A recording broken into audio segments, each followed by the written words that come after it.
오늘을 살아가는 묵상 시간입니다. 오늘 본문 말씀 신명기 28장 66절입니다. 내 생명이 위험에 처하고 주야로 두려워하며 내 생명을 확신할 수 없을 것이라. 오늘 28장 신명기 28장 마지막 말씀 속에 보면 아주 의미심장한 말씀이 기록되어 있습니다. 내 생명이 위험에 처하고 주야로 두려워한다라고 말씀하죠. 자, 생명이 제대로 붙어 있어야 하는데 붙어 있지 않고 엉뚱한 데에 붙어 있다는 것입니다. 만일 우리 몸에 심장이 엉뚱한 데에 붙어 있다면 제대로 살 수 없을 것이죠. 이와 마찬가지로 이스라엘 백성들이 살려면 그들의 생명이 바른 곳에 붙어 있어야 했습니다. 즉, 우리의 생명은 하나님의 말씀에 깊이 뿌리 내릴 때에 가장 안전한 것입니다. 그 어느 누구도 우리를 하나님으로부터 떼어내지 못합니다. 그래서 사도 바울도 로마서 8장에 이렇게 말씀하죠. 내가 확신하노니 사망이나 생명이나 천사들이나 권세자들이나 현재일이나 장래일이나 능력이나 높음이나 깊음이나 다른 아무 피조물이라도 우리를 우리 주 예수 그리스도 안에 있는 하나님의 사랑에서 끌어낼 수 없으리라.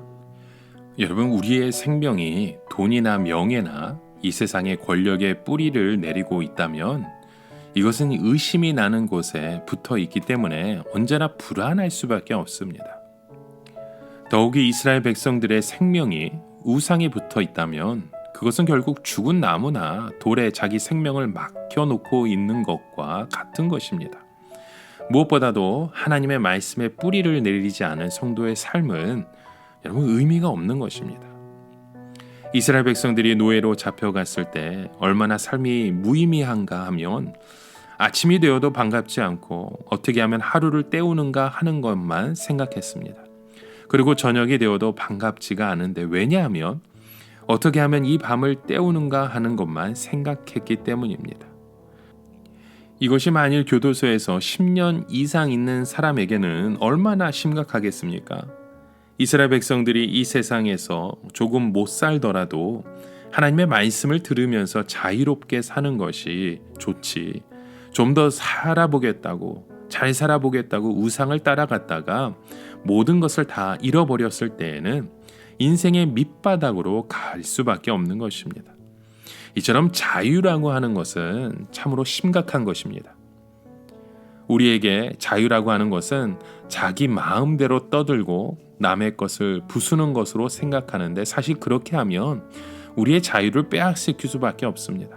진정한 자유의 가치를 아는 사람들은 절대로 자유가 주어져도 자기 마음대로 말하고 자기 마음대로 행동하지 않습니다.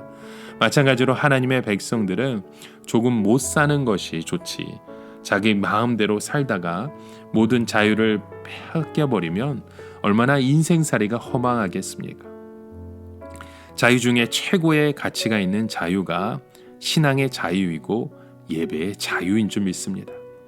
이스라엘 백성들은 이 예배의 자유를 남용해서 우상을 섬기다가 모든 자유를 다 빼앗겨버리고 포로 수용소에서 그들의 한평생을 보낼 수밖에 없었습니다. 이처럼 하나님이 함께 하시지 않으면 여러분 우리의 인생은 무가치할 수밖에 없습니다. 이스라엘 백성들은 그렇게 기가 막힌 그의 삶 속에서 배에 실려 노예로 팔려갑니다. 그러나 아무도 그들을 사지 않는 것이죠. 왜냐하면 그들은 노예 중에서도 질이 떨어졌기 때문입니다.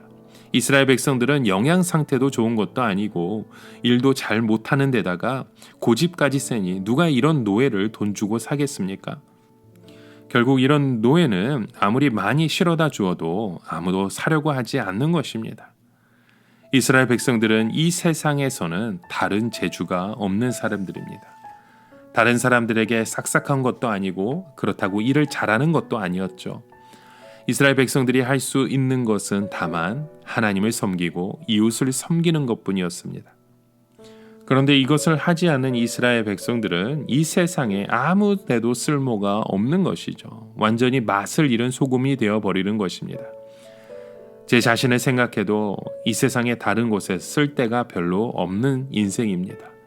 제주로고 해봐야 하나님을 섬기며 하나님의 말씀을 바라보며 하나님의 말씀을 전하는 것밖에 없죠. 만약 하나님 앞에 쓸모가 없으면 내 인생이 어디에 쓸 데가 있겠습니까?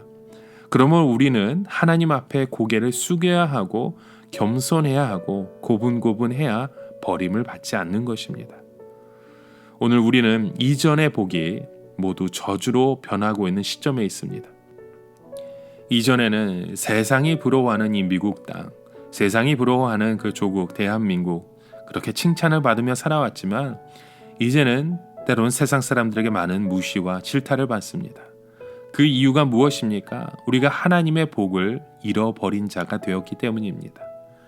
우리가 만약 하나님의 복을 잃어버리면 이 세상에 어디에 가서 살 수 있겠습니까? 우리는 도망칠 곳도 우리를 받아줄 곳도 없습니다. 하나님께서 이 나라를 흔드시는 것은 우리 믿는 자에 대한 경고이기도 합니다. 우리가 도대체 무엇을 믿고 살려고 하느냐 질문하시는 것이죠. 이때 우리가 다시 한번 하나님의 말씀을 붙잡고 어떤 고난도 기뻐하고 감사할 수 있을 때 하나님의 그 축복이 우리의 삶을 통해서 또 이 땅 가운데 끊임없이 공급되어지고 나타나게 되는 줄 믿습니다. 오늘도 그런 삶의 고백을 함께 세워가시는 저와 여러분 되시길 주님의 이름으로 간절히 축원합니다. 함께 기도합니다. 하나님 아버지, 이 세상의 복이 아닌 오직 하늘나라의 복을 추구하고 바라며 소망하는 믿음의 자녀 되기 원합니다. 오직 하나님의 능력 안에 하나님의 말씀 안에서만 고백되어지는 우리의 삶의 여정 되게 하여 주시옵소서. 그렇게 오늘도 주님을 의지합니다. 하나님과 함께 동행하기 원합니다. 주의 말씀을 통해 하나님 앞에 순종하는 그 걸음걸음을 함께 동행하여 주시옵소서. 예수님의 이름으로 기도드립니다. 아멘.